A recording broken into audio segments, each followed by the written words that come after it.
Welcome to Energize Coaching. Here we're going to take a look at a reverse banded hack squat. Now, before we get into the movement itself, it's important to mention why we're banding it. Now, if you're a newcomer to the hack squat, then you might find it quite a difficult movement, especially at the very bottom of the squat. Now, using a band will help take some of the tension off at the bottom. In fact, the lower down this machine comes, the more tension the band picks up. Now, I've got a very thick band on here, so this is perfect for a beginner. So what you might want to do as you get used to this movement is use a slightly thinner band, and then at the end of that process, take the band away and do it without a band at all.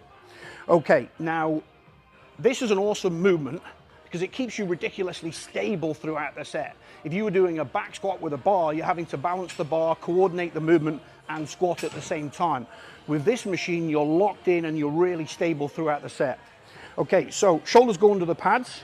You're going to take that up off the supports and drop the supports inwards there. So now I've got the weight on my shoulders. I'm doing a quick check of my feet.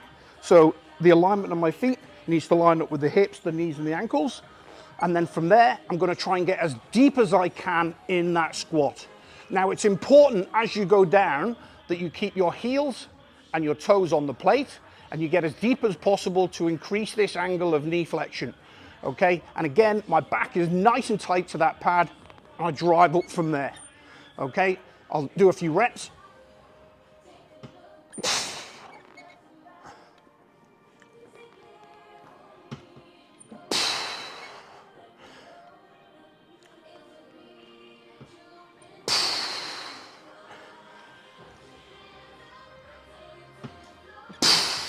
Okay, let me talk you through what I'm thinking as I'm going down.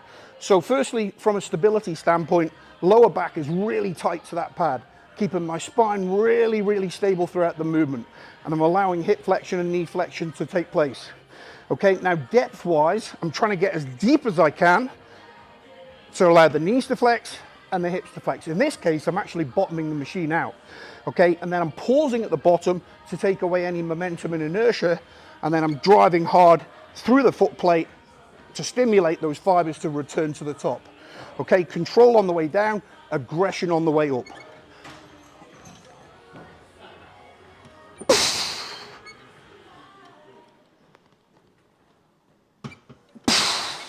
And then at the top of the movement, I put the supports back and that takes the weight. So that is a reverse banded hack squat.